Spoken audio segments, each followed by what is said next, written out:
Okay, hello everyone. Jai Jinendra. We are really delighted and honored today to have with us Dr. Vinod Kapashi, a major community leader in the United Kingdom, born in India and qualifying as an engineer, and then migrated to the UK. But he had, from the day of his arrival, had a strong love for Jainism and the community, and did a lot of writing, teaching, mobilizing, and of course, actively got involved in the community. In fact, I personally have benefited a lot from his wisdom and advice when we formed the Young Jains, and he was always accessible. And I also remember some of the early books that he translated into English, which like the Pratikaman book, which were for that time, which were quite ahead of their time and really helpful.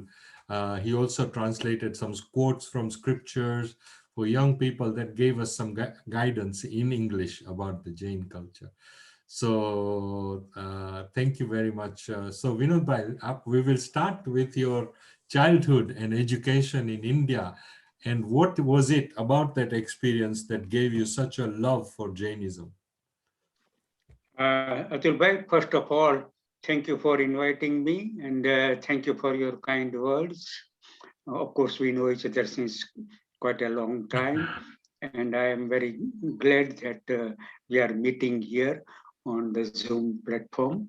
Yes, right. About my childhood, I was born in India, of course, yeah, in a small village called Chuda in the state of Gujarat.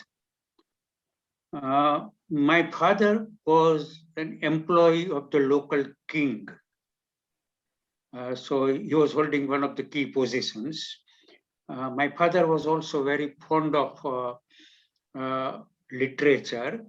He was a very learned man.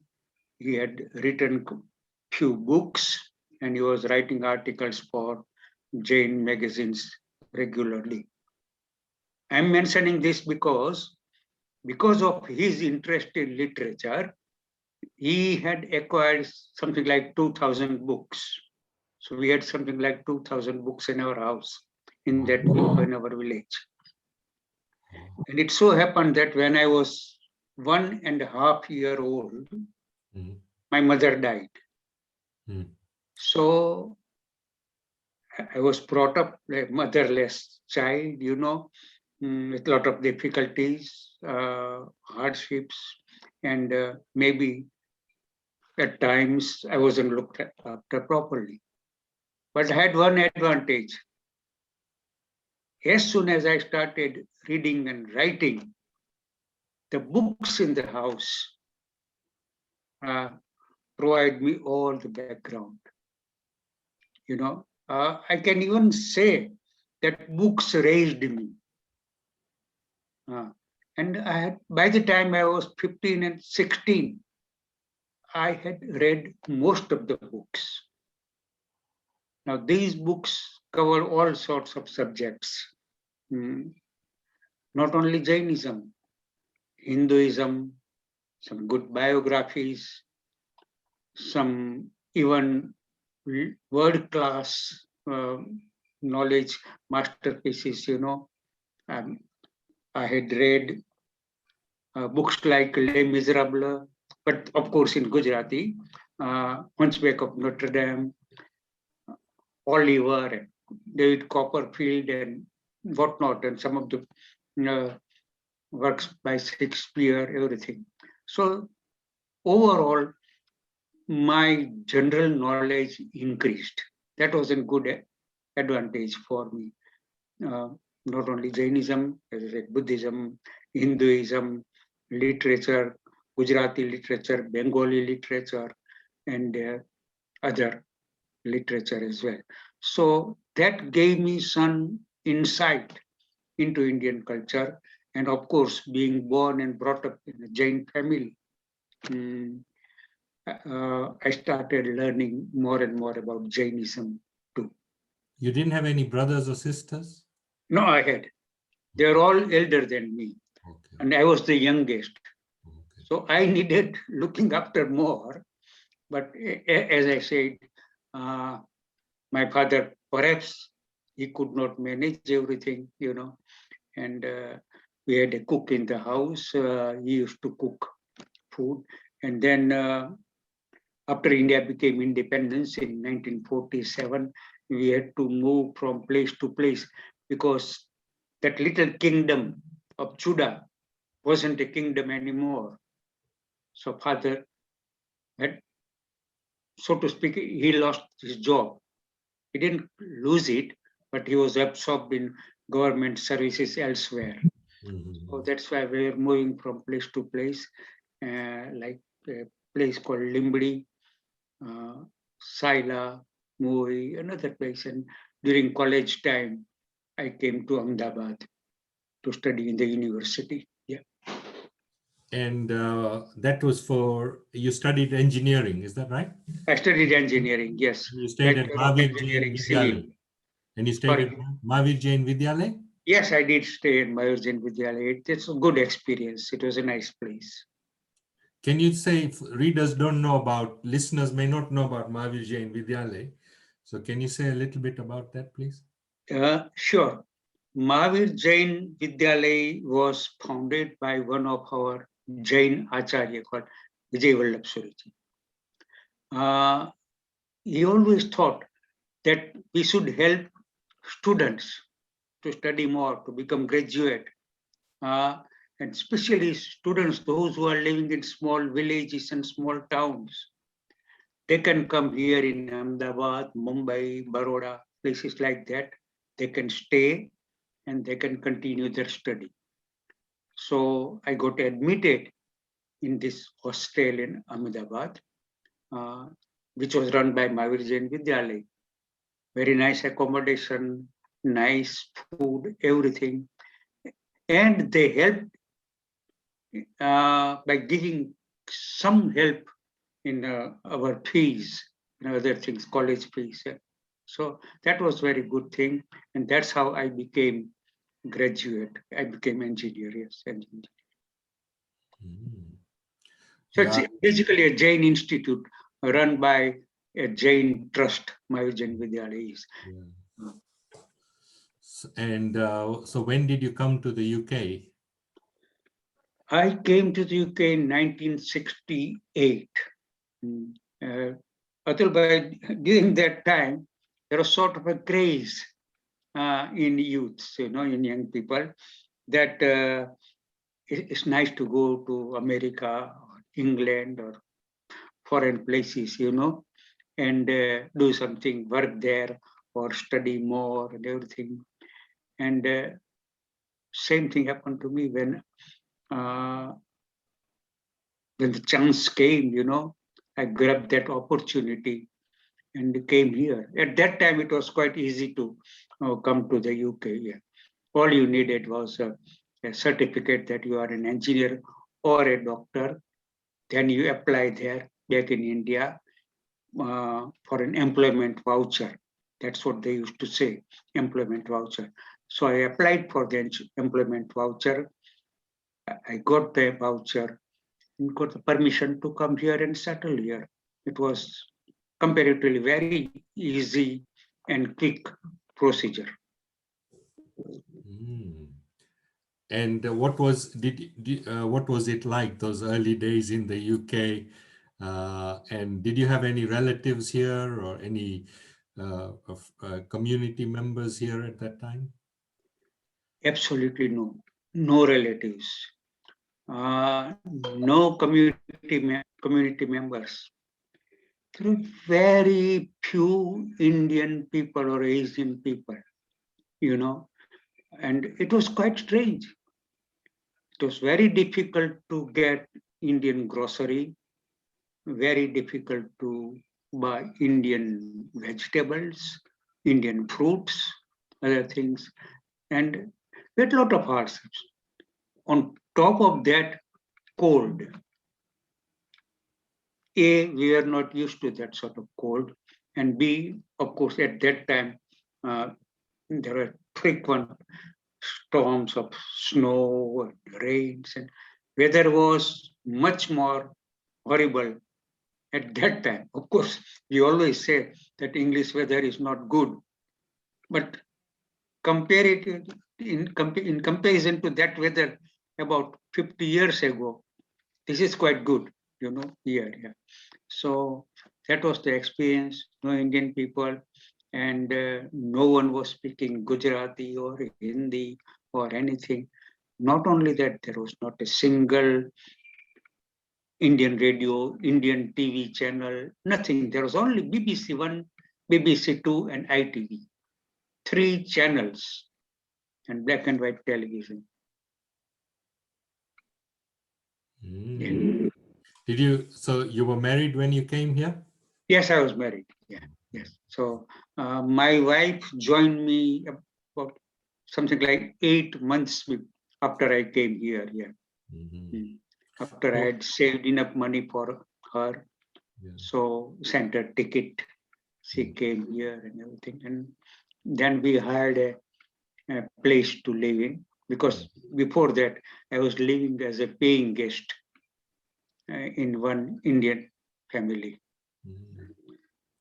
So how did you get interested in starting working with the community and teaching Jainism, writing about Jainism? How did all of that start? So you were working full time as an engineer for the council, is that right? Yeah, Brent Council. No, first I was working with private companies. Mm-hmm. Okay. That again was quite hard, leaving house at about 6:30, 6:45 in the morning and coming home late in the evening, about 7, not too late, but after 7 o'clock. Uh, and there wasn't much time. But then after I joined council, local council, because it was so near, uh, I started reading more about Jainism. And at that time, a temple was being built in Leicester. I joined the executive committee over there. There were 3 or 4 other members from London. So we used to travel regularly to Leicester to attend committee meetings. And we got more and more involved in community matters. And then, of course, the interest of studying Jain literature was always there. And, I wasn't very much involved in any rituals or anything like that. My interest was to read scriptures, to read about Lord Mahavir's life and other good biographies. So then I picked up on that. Mm. So in a way, and you're obviously a scientist by profession, so you're kind of using the science that you learned to try and understand your culture and tradition. But also, do you think to some extent the fact that you had no relatives here pushed you towards community service? Do you think that in a way there was something positive about that as well? That if you did have relatives and friends here, then maybe you wouldn't have put that much effort into community. You're right, Atul Bhai. Actually, that interpretation is right, and it's quite good, because otherwise we are quite alone. Myself, my wife, 2 kids, and we are alone. And we found it a bit strange. So we needed something more, and that's what we found in community matters, in serving the community, getting involved with a lot of other Indian people, with Jain people. And yes, that helped me very much. Yeah. So, it's paradoxical that like one of the organizations you're very active in, the Mahavir Jain Foundation, today is in a way doing the same thing that wasn't there when you came, because there's so many young professionals migrating from India to UK and London today. Maybe they have color television and they have access to food and everything, but they're definitely missing the family very much and the community very much. So the Mahavir Jain Foundation has become a very important Jain organization, giving them that family that they are missing from home. So can you kind of relate to that, and how are they finding that experience? Yes, again, what happened? There were two main organizations in this country. One was the Oswald Association, and the other one was Navnath Vanik Association. And they both had membership from the people who had come from East Africa. And these both organizations are on where somewhat caste-based. That means Oswald for more or less for Oswald people, Navnath Association more or less for Navnathi people. So I saw, and a few of my friends saw that there was really a vacuum, and that vacuum was because those who came from India, they felt that they were left out. Some of them could not mix very well with the people who came from East Africa. It wasn't the case with me. I had lots of friends from people from East Africa, and I mixed I mixed them so in the nicest possible way, and they were all my friends. But the other people, they could not mix with them like I did. Mm. So I saw that was one gap, and another one was an organization which is not caste based. This not for Oswal or not for Navnath or not for the people of Gujarat or Maharashtra or Rajasthan, anything. Just give one name, everyone under the name of Lord Mahavir. That is why we chose this name, Mahavir Foundation. And of course, it took a very long time to make a strong footing in this country. But we achieved that. And now, of course, Mahavir Foundation's name is a prestigious name, and we have managed to provide a temple, although it's not a very big temple, but it's a prestigious organization. Yes. You remind me of the time when we first met, and I was a young rebel, and we wanted to start a youth organization. We initially called it Young Oswalds, and you suggested why not call it Young Jains, so that it is open to everyone. And we took your advice, and as they say, the rest is history. Now Young Jains is a global organization, and there are chapters all over the world. But I remember that guidance that you gave, and you gave it, and you were listening. You were not imposing.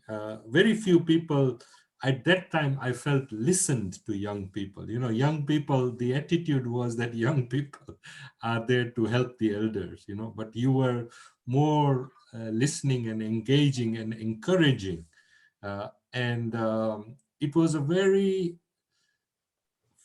really, I mean, if you look at the history of young people in this country, the young Jains has to take a very important uh, role in that history, because it really gave so much confidence to young people about their culture, about their heritage, even and leadership qualities, teamwork, organizing a variety of events, the newsletter, how to communicate Jainism in a modern way, all of that we were learning and experimenting all the time. I don't know what your memories are of young Jains from that time.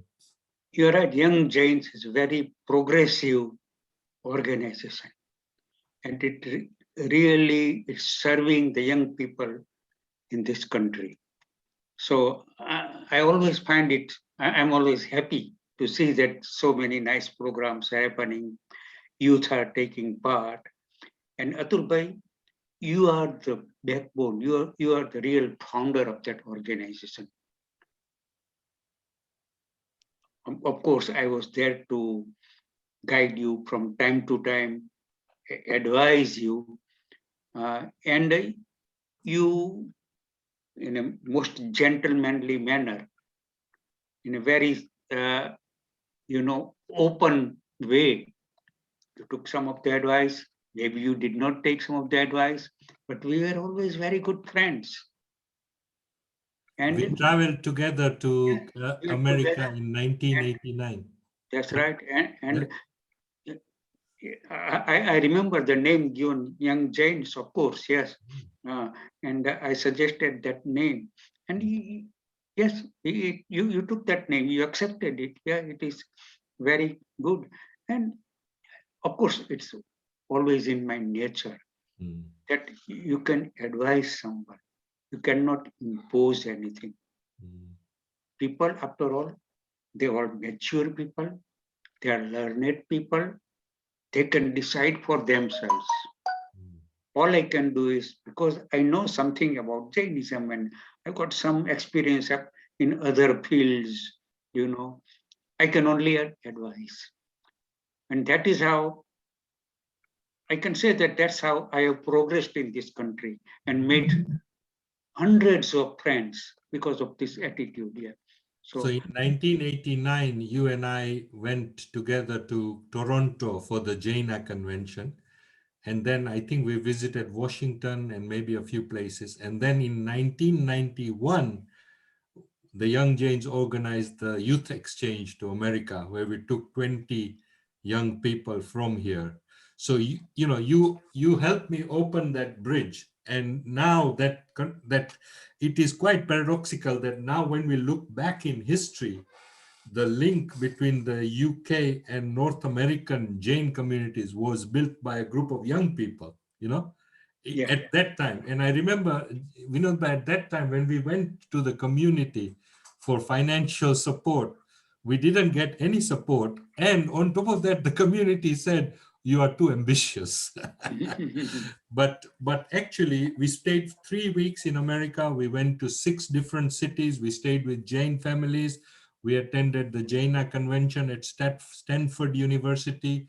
We did, in every city we visited, we performed a variety program which showed the British Jain community and the different culture, and how young people were responding to Jainism. And it's actually a historical event now in the Jain kind of diaspora relations. Many people may have forgotten it or do not remember, but you kind of helped me build that initial contact. And then Dr. Sulek Jain was the Yeah. president, and he and I communicated, and then we we spent a year planning that trip. But I remember one year, it was a really tough year, attracting the young people, buying the tickets, doing the itinerary, all of that.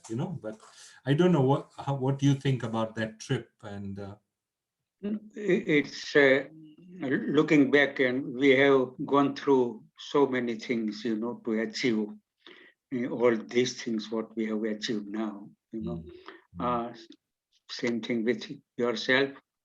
You work very hard in establishing young giants, and you are right. Some of the people who are serving now, of course, we are not blaming them, mm, but they do not know the history. mm. They do not know how hard you have worked. And same case, of course, with me, same thing. To establish this Mahavir Foundation, getting property, getting support from everywhere. When we bought property on Kenton Road, nobody wanted to come. When I say nobody, it's very few, because Oswald thought that no, we have got our own place. Now Nath thought that no, we have got our own place. And now the result is everyone thinks that this is our own place. So of course we have gone through a lot of ups and downs. You have done the same thing, and some people do not know the real history behind this. I mean, the But thing is, yeah, I don't say with any kind of regret. I'm just saying that this happened, and in a way, there was a kind of fire in the belly, for us young people. We were quite confused at that time. How are we British or are we Indian? Are we, and in a sense, you helped us kind of create a build have a sense of belief in the culture. And we were doing a lot of experimentation. We were trying to translate the religion in a modern way, and especially in terms of values. Yeah. And we had a variety of speakers. You came, but you also gave us some contacts with other speakers as well, so we were able to learn from them. We've organized shibirs, I think Father Wallace, and we learned from different people like that. And it was a really exciting time. I think one thing people forget is that hardship, when you go through it, may be painful, but actually you learn you Yeah. learn a lot from it. It makes you adventurous, makes you strong, makes you bold. And of course, now we have the benefit of history to go back and think about it. At that time, we didn't think we are doing something historical. Mhm. But now when we go back and think about it, for example, in America, I know that the Jain community there, those who know me do remember that history and have that respect. Of course, later on, we started the Jain Spirit magazine as well, which went all over the world. So there was a kind of a trajectory there. And, I'm just thinking, like, I remember once recently, I was in the steps at Oshwal Derasar, and I met this young family, Jain family from India, who definitely weren't Oshwal, but they'd come to the temple to worship. But you could see in their eyes, they had no relatives here, Mhm. and they see this beautiful place, and all of that. And almost like, how do I get involved? How do I join, right? And in that sense, I think what Mahavir Foundation is doing is so valuable, because these people are actually very talented, they're very resourceful, and also quite spiritual and religious as well. And we need that kind of we need those kinds of people to also lift us up, because we can get complacent as well. I mean, we know so little about ritual, about prayers, uh, and about faith as well. So that kind of combination is quite important. So do you agree that most of these people are kind of who are coming are displaced in that sense, and they find a home in Mahavir Foundation? Is that true? Yes, yes, I agree 100%. And I can say a bit more about these things. Mahavir Foundation was sort of a meeting place for all the people who came from India during last 15 years. And some of them who came, they used to tell me that we only knew one name, Mahavir Foundation. You go there in the evening, stay there for an hour or so. You will meet someone who is like you, who has come from India, and you get acquainted, then you help each other. And that's how the whole thing has built up. People looking for house, they would come to Mahavir Foundation without asking me or saying anything to me. It's just then they came, they met each other, and they became friends. And it's surprising that during last 15 years, so many new young people have arrived from India, and they're all professionals. And that has helped Mahavir Foundation in turn. Of course, Mahavir Foundation helped them. Even some of them found their jobs, because there were quite a few friends because of Mahavir Foundations. And they helped Mahavir Foundation quite a lot. We have got a big voluntary force in Mahavir Foundation. If you want to do anything, we'll easily find 50 good volunteers. Not only that, these volunteers, they have come from, well-to-do families. They do spend money as well. although they are new in this country, but their feelings, the dharma bhavana, the built-in things towards religion is such that they said, no, we have to spend money during the Paryushan time. We have to spend money during the Mahavir Jayanti. We must give money from time to time. So Mahavir Foundation has benefited not only from their wisdom, from their voluntary work, but even they are donating money. So that is how we have grown bigger. And also for their children growing up in the UK, they now have friends, and they can, in a sense, through the Jain community, they can keep the religion alive as well, isn't it? The culture and religion. And that is what they are doing. Yeah, that is what they are doing. There are so many young children. They know each other because of Mahavir Foundation, because their fathers were in Mahavir Foundation and they are still in Mahavir Foundation. We run Patshala, we run ladies wing, other things. Yeah, that's what we do. Yeah. Mm. So, community, actually throughout history, culture and community have been very important forces in providing resilience to immigrants, because when you migrate to a new country, it's often lonely, it's hard, it's challenging. And it's, in a way, what I find interesting about Mahavir Foundation is, it's that it's a new generation now, but even they are getting that kind of platform and support, which, whereas the older immigrants, after a while, they forget that they were immigrants, and they become a kind of complacent and comfortable, in their own kind of world. And in that sense, yeah. So, I mean, Jain Vishwa Bharati is also doing the same, and you can see that the new members of Jain Vishwa Bharati are bringing a new, energy, dynamism, etc. And then, of course, you look at institutions like Channa Vidyapit, Sansar.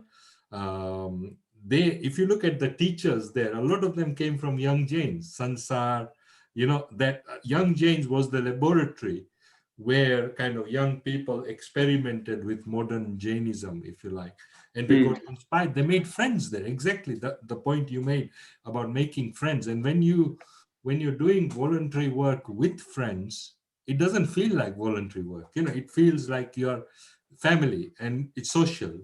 Social, yes. It's true, yeah.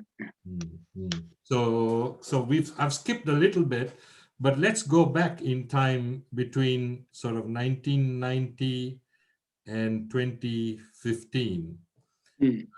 How that period was for you, and how you got more involved. You said you were at the Jain, you were involved in Jain Samaj Europe, the setting of the Leicester Temple. And then how did you get more involved then? Of course, as I was in the executive committee there, I got involved in building a temple over there. But then because Leicester was too far and we had established Mahavir Foundation over here, I left the executive committee there. But here in London, I got involved with the Institute of Jainology, and of course my own interest, translating, writing, that also, increased. And I did more and more work in terms of writing. I wrote, well, right, so far I've written 21 books now, and written maybe hundreds of articles. I started going from place to place and have given lectures everywhere, almost in 20 countries now. Yeah. So, but that makes me happy because I consider myself as a student of Jainism. And you, of course, know, Atul Bhai, that Jainism is so vast, so big, so deep that we can go on learning all our life.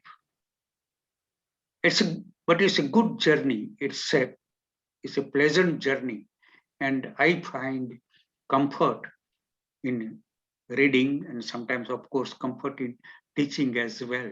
That, yes, I can So, share this knowledge here. yeah, can you speak about the 20 books that you've written? What kind of subjects have you covered? Out of 2021 books, 3 books on non-Jain subjects, 3 to 4 books, I said. Uh, 2 are novels in Gujarati. One is a book of poems in haikus. One is about meditation, which is Jain. It has got a Jain section, but not completely a Jain book. And other remaining about 17 books are on Jain subjects, like Acharya Hemchandra, who lived during the 11th century, a great monk, and a great orator, great scholar, about his life and about his works. Uh, Book about Pratikraman and rituals, books of questions and answers, one in Gujarati, one in English, and book about Navasmarana, 9 sacred recitations. It took me more than 4.5 years to write that book. Yeah, but yeah, again, that was a pleasure, and I'm happy that I did that work. Yeah. Mhm. Yeah, no, it is. I agree with you. So, in terms of languages, then you can read Hindi, Gujarati, can you Sanskrit and Prakrit? Yes, I studied Sanskrit when I was in school in India. I studied Sanskrit privately as well in India, and that's one good thing I did because I'm so happy that I know Sanskrit as well. Of course, I cannot speak in Sanskrit, but 60, 70, 80% of Sanskrit I understand. Hindi, of course, I know very well. Uh, Prakrit, I know something like 25, 30%, but that again is a good help. So this is an advantage, of course, learning and knowing the original language, the language of scriptures. It's a good advantage, yes. I mean, in terms of, say, our language of Gujarati, I know there are thousands and thousands of books on Jainism in Gujarati. I mean, can you say a little bit about those books? Because my generation doesn't read Gujarati in this country. But I mean, are I mean, what are the kinds of subjects covered in these books, and why, how important it is for the Jain knowledge that these books have been written? Like probably, of course, Srimad Rajchandra's books are in Gujarati, so obviously they are nuggets, but others as well. There are books on each and every subject. You name a subject in the Jain religion, and you will find a good book in Gujarati. There are quite a few Gujarati dictionaries, books explaining Jain terminology. I'm, I have something like 700 to 800 books in Gujarati, uh, between 50 and 100 books in Hindi, and something like 100, 150 books in English. So I built up my own library, but there are more Gujarati books now. Books about karma, Nav Tattva, and uh, lives of great acharyas, got everything. It's a treasure house, really. Yeah. So knowing Gujarati, of course, I know it's very difficult for a child who is born and brought up here. Uh, it's very difficult for them. And some children, they of course know Gujarati, they can speak a little bit Gujarati, they can write a little bit Gujarati, but they would not read Gujarati books. That's of course, yeah, those we have to accept it. This is one of the things we have to live with it. Yeah. I mean, the temple in Kenton, the Mahavir Foundation temple, is absolutely beautiful. And not only is it beautiful, but it is so well used by the community. It's accessible. all kinds of Jains, like you say, all communities come to worship there. Everyone feels welcome there. It's very well maintained and very well managed. And I feel whenever I come there, I feel that the community is going through a new phase in the UK. You know, there was the first phase in the 70s and 80s of migration and settlement. But now it's as if we've matured as a community, and now we're going to the next phase of actually protecting our culture, taking pride in the culture, taking the spiritual benefits as well of puja, of prayer. I mean, it is such a beautiful atmosphere when I come to that temple. You know, I don't feel that same atmosphere in other places, but it's such a lovely, and it's so, you see all the generations there together, you know, and also because it's not far from a train station as well, so you know you can bring guests there as well to see it. So what are your thoughts about that, and you know, establishing it and making it work? And No, you are exactly right. The temple is very popular because there are quite a few reasons, but the main reason is it's very accessible. It's on the main road. The bus stop is right next to it. Train station is not very far. And that's why more and more people visit this temple. The other thing is, some people think that they are passing along the Kenton Road and they think that, okay, we'll stop here for a few minutes and do darshan here. And now, so the elderly, the young ones, children, everyone would come and do darshan and spend some time there.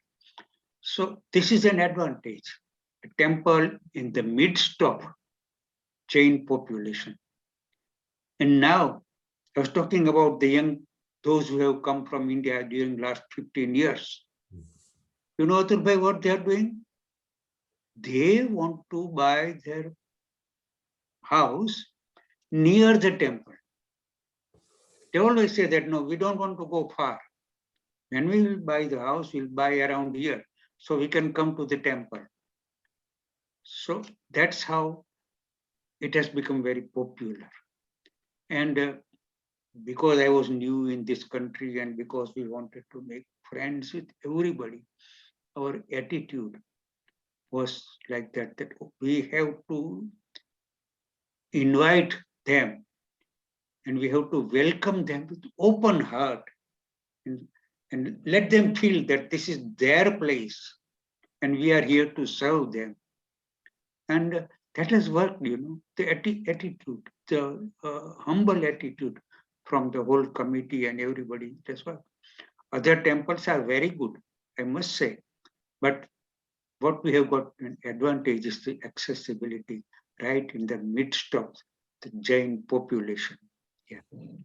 and what I find very beautiful is watching the children when they come to the temple. They are just mesmerized, you know, Mm. by the color, the singing, the and that's such a beautiful way of educating children about culture and taking pride through art, you know, through art, through music, through color, and through peace. You can actually feel, you know, it's a very busy street. London life is so busy, but the moment you step in, you feel that peace, which we all need. You know, with such a stressful life today, um, and it's such a struggle. So uh, you one kind of wondered what took us so long to build Mm. this temple, but Yeah. here we are. You know, I think you have to start wherever we are, and that's really good to hear. I mean, in terms of research, and you know, you have a PhD, and you have a very strong interest in education and all of that. I mean, what do you think uh, the community should be doing in terms of Jain research and education? Where do you think the community should be directing itself? Uh, we are not spending enough money in education, in pathshalas, in encouraging our young people to do voluntary work, everything. I mean, we have to work hard really for all these things. If more and more young people get involved, it will be better for all of us in the long run. Hmm. Our institutions will survive, to only flourish if we find more young people to work with us. Mahavir Foundation is somewhat lucky, but in other organizations, I have heard this talk that, oh,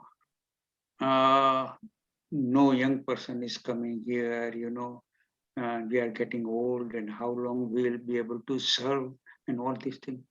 And now, surprisingly, Atul Bhai, it's not only in Jains or Hindus. First time since last few years, even Jews are talking like that not many young people are taking interest now. So it's perhaps sign of times, perhaps we are not doing enough work, or perhaps something somewhere is lacking in us, But of course, yeah, we have to educate them more. And when I say educate means not advice, do this and do that, not that sort of education, of course. But we must guide them, involve them, and give them more and more work, more and more responsibilities. There is still a very big problem with the perception of Jainism amongst young people, that it is a kind of very ritual religion. It's a very no religion. You can't do this, you can't do that. Uh, and rather than it being a science and a positive culture, and actually a culture for the time of climate change and environment and all of that. And of course it's hardly taught in the schools.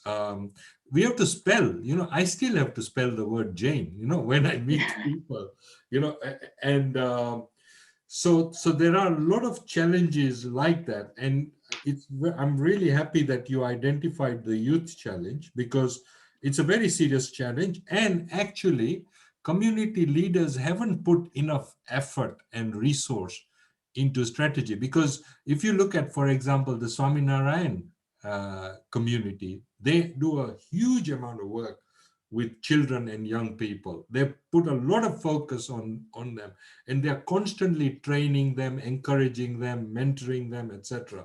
So we really need a very strong revolution from these community leaders, but it's not likely to come because a lot of community leaders don't have that kind of vision and dedication. And also we need to think in a different way for the modern age. And one of those ideas is a Jain faith school. Yeah, a Jain faith school. So what are your thoughts about that, Vinod Bhai? There are Sikh faith schools, there are Hindu faith schools. Why not a Jain faith school in Northwest London? Well, we hope that this will materialize, but we are very few, in terms of numbers. Uh, Hindus are, of course, yeah. I don't know how many Hindus are there in this country, but probably nearly 1 million Hindus are living in this country. Whereas, how many Jains are living in this country? And they are scattered everywhere. Of course, something like 6 to 7,000 Jains are living in Kenton and Kingsbury area. But if we establish, or if Jain school, faith school based on Jainism, then again, I have got my doubts. Some Jain parents would not send their children here because they That have is got all absolutely sorts of true. ideas. They Yeah, have got that all is sorts true. of. I agree with you. I agree with you.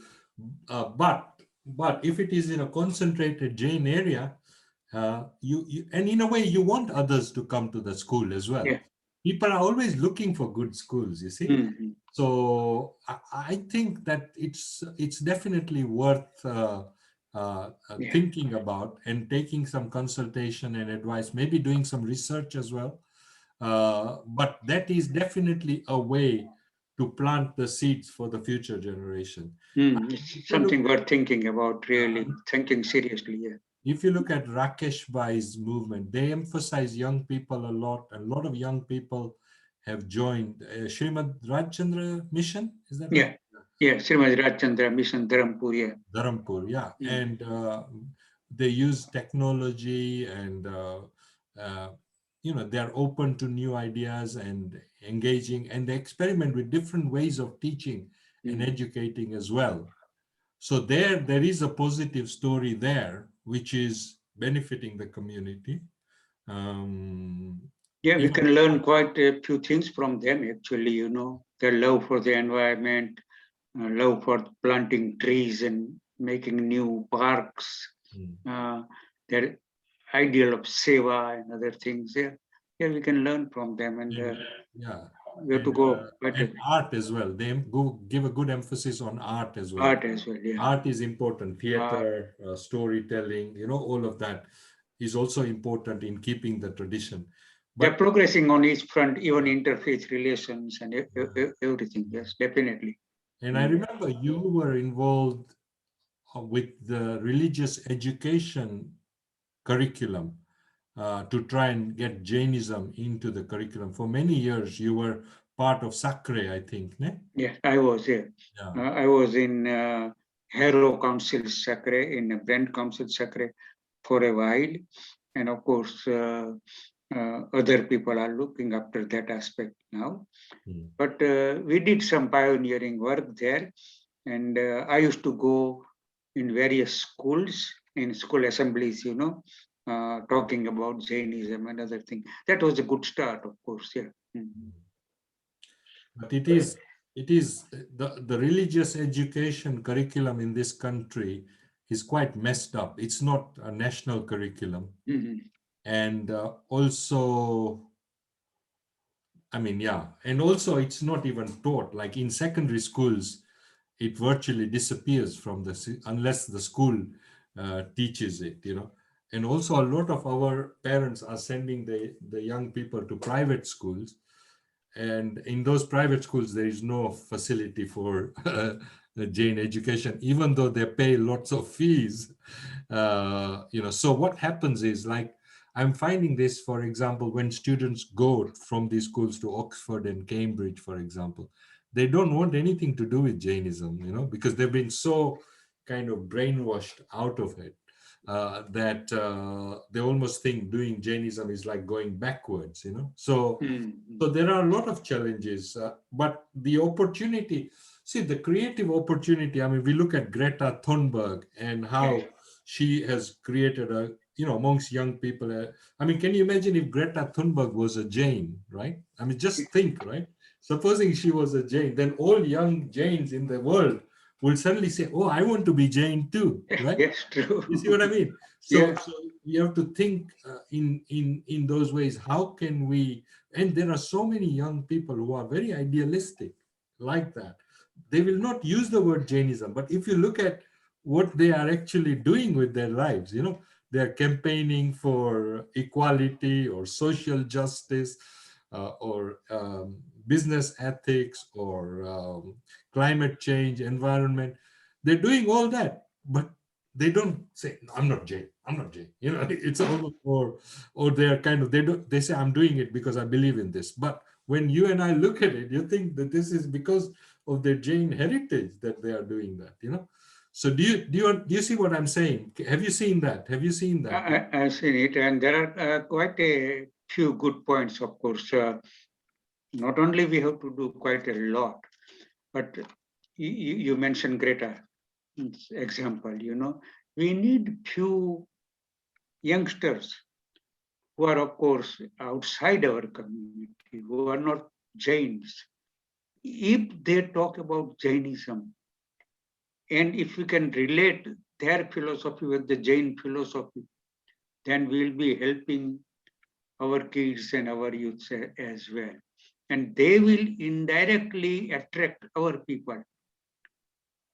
I mean, we know few professors in America, and few other non-Jain, non-Indian people who have accepted Jainism, so to speak, their influence is quite a great.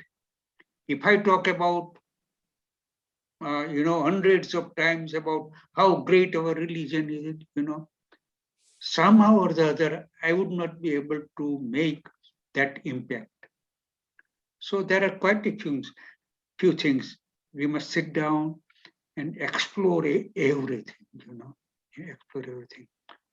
How we can do it is the main thing. Yeah. And one thing, of course, some good things are coming out now. BBC, so one of the journalists mentioned that I have studied all religions, and there is one religion which is most environment friendly. And that environment friendly religion is the Jain religion. Now, coming from a person who is a journalist, who is non-Indian, non-Jain, this is what we want. That they have understood Jainism. They have understood the core of Jain philosophy, that the whole environment, we have to live in harmony with the trees, with the rivers, with the mountains, with the birds, all flora and fauna. That's Jainism is teaching us. And they told us something like 2000 years ago. But that has to come from somewhere else rather than from me, because otherwise I'll be talking like I'm saying something from the old scriptures, Yeah. So, what do you think? What are your thoughts about the Indological research on Jainism?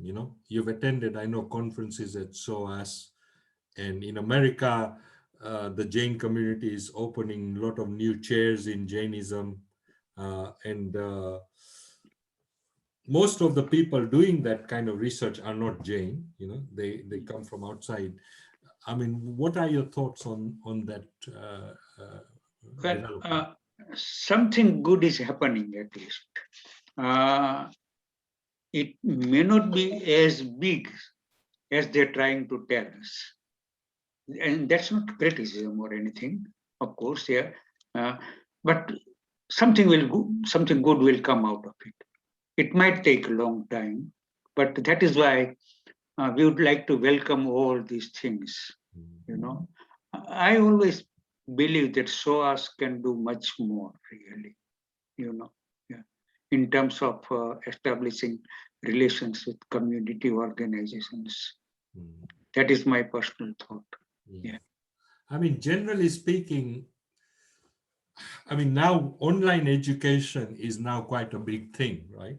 So if you think about it, supposing we had very good online courses in Jainism, which were, at different levels, so basic, then slightly higher, etc., then the whole world could access. If we make the course professional and nice, then the whole world, and we could, as a community, we could set a target that 50% of all our children by the age of 16 should have done 2 or 3 online courses in Jainism, so that they know our own science, for example. So there are ways, there are new technologies and new ways. Of course, these things need a bit of investment as well, because to do it professionally and well, you can't always do it with volunteers and for free.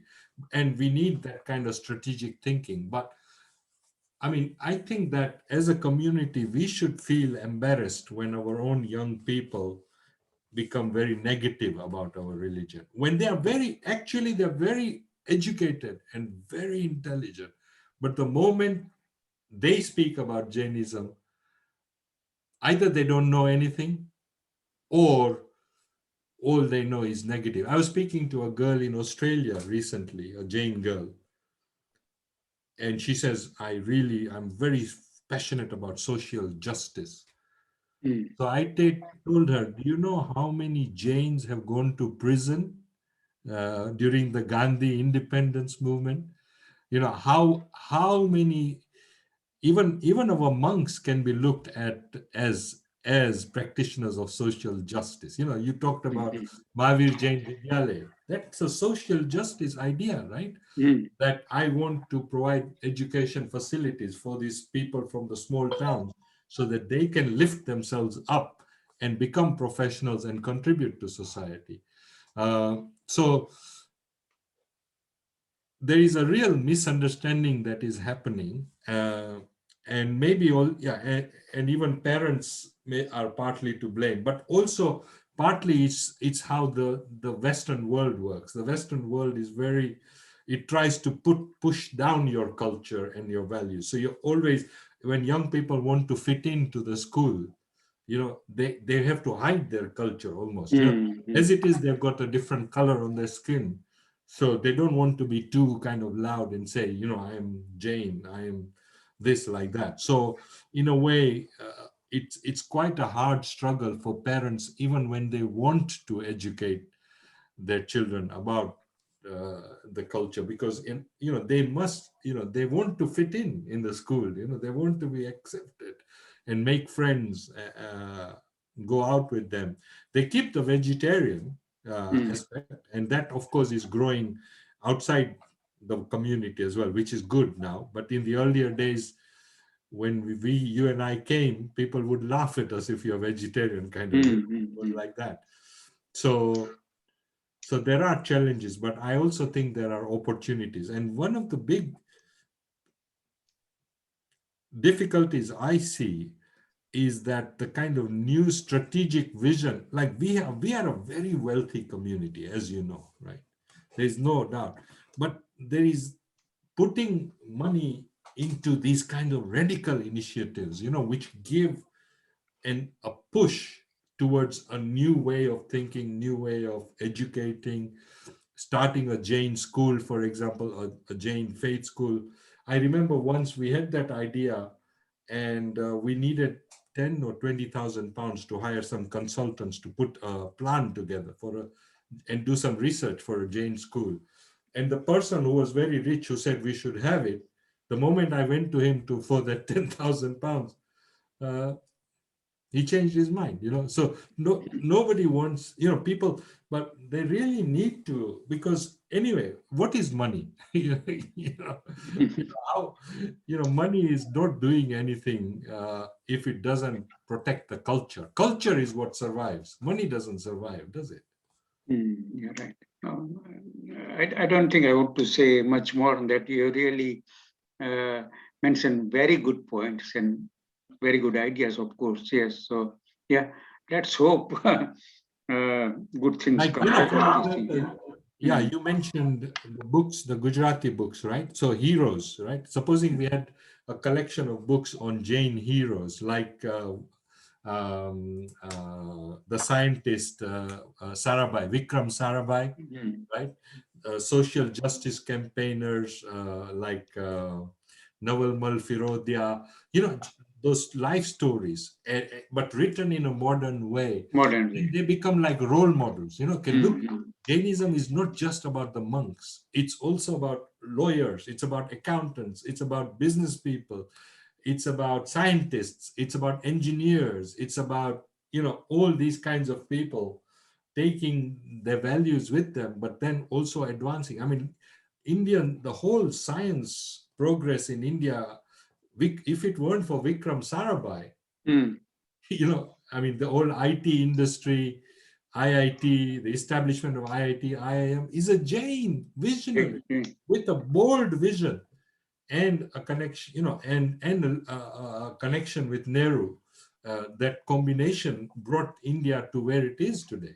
So these are the things we should, and we can, and we must be writing about and explaining to our young people. See, one of my difficulties with the Indological scholarship is that it is too philosophical and too scriptural and textual. We need a wide range of scholarship, including literary scholarship, cultural scholarship, ethical business ethics, Jain business ethics. Hardly anything is written about it. Yet it is such a big subject. This is why we have succeeded in business, because of our ethics, and continue to succeed in business. So I'm doing research in that area, but I don't get any funding from the Jains at all, for that, even though they are actually making profit from the ethics that they've got for free, Yeah. You see what I mean? So Yeah. it just doesn't make sense Mm. where our thinking is and vision is, given that we now have so much resource, so much talent, so much skill, and the traditional methods of doing, like temple building, has a role and is important, but also we need other types of strategy. Yeah. Yeah, yeah, yeah. No, it's really uphill struggle, yeah, and of course, I'm afraid these things will continue for quite a long time because it's in our, say, in our blood that, of course, we want to spend money there. We want to see what is in it for me and all these things, and someone brings a visionary new project, then this person will struggle to get money, will struggle to get support and everything. But this To is what extent do you unfortunate. think it is true because of the male domination in our community? Mm, So even where you have families where there is a considerable amount of wealth, the women do not have power to direct the funds. Yeah, the power is held by men, and mm, also I have found that majority of men in our community have no knowledge of Jainism, very yeah, little. And the only knowledge they have may be only the ritual or the that's right. ritual Yeah. part, but Mm, no scientific knowledge. Even though they are practicing business ethics in the way they run the business, they don't understand the connection between that and Jainism. they don't. So there is a gender problem also in our community, that the people with the power are quite ignorant, and the clever people don't have the power, if you like. Yeah. Yes, So yes. especially the women, like, for this migration project, we are interviewing women in particular, and we are finding amazing stories about how women have kept the culture against a lot of hardship, and how they've educated the children, brought up the children in a cultural way, and given them culture. Very, really amazing stories. And we're only still beginning and scratching the surface. The male story is either a story of money, and yeah, in some cases, volunteering and community leadership. Yes, there is that story as well. Mm. But the variety of the story is not there, in terms of scholarship, literature, science, that kind of thing. So, but, yeah. So are there any aspects of your life that I have missed that we should be covering? Because we covered quite a few things, but I'm just wondering if there's any other things that I have missed. No, I think you have covered most of the things, and I consider myself a fortunate one that I could establish a temple. Uh, I could visit so many countries, saw people, met different peoples, gave speeches about Jainism, and of course, as a byproduct of all these things, have been awarded and got quite a few things in return. Oh But yeah, of course. I forgot to mention the OBE. Yes. yeah, Yeah. but as I said, it's like a byproduct, Hmm. and no one works for that, or no one should work for these things. If it comes, it comes. Yeah. No, it's a So recognition. fortunate. Yeah, yeah. No, it's a recognition. And in fact, in that sense, I mean, the Institute of Jainology has done good work in Mm. opening the political links for the community, Yeah, yeah. and Yes. the links with the Buckingham Palace, and with politicians, Ahimsa Day. Vatican and all these Yeah, things. all of So that, which is that's very also good. Yeah. important. All those factors are also important. Yeah. And I was Um, fortunate to visit once or twice in these places I mentioned. Yes, but Mhm. thank you. But thank you so much for uh, your interview or talk. And yes, Yeah, well, this is part of our project of collecting our history and using that history for people to get inspiration and ideas, because a lot of people can relate to some of the struggles. There will be other mm, people who came here in 1970. They'll say, yes, I agree with him. I had the same problem like that. But mm, I think also there is this whole thing about sometimes we forget, when we become successful, we forget the hardship. And yeah, that's why I think in a way what you're doing with the new immigrants coming to UK and giving them that little holding hand and giving them that kind of community family, if you like, makes such a difference, because India is, people are very close, the relatives are there, family is there, and it's such a displacement to leave all of that and suddenly come to a yeah. new country where you don't know anybody. uh, But nowadays it's much more easier for them than what yeah, we have gone through here. Like yeah, no Indian person, no one to speak to, and everything. But now it's very easy for them. The communication wise, there's so much improvement. Uh, they can phone their parents in India, no cost, nothing. They can talk to them every day. While in my case, it was once a month. It was very, very costly at that time.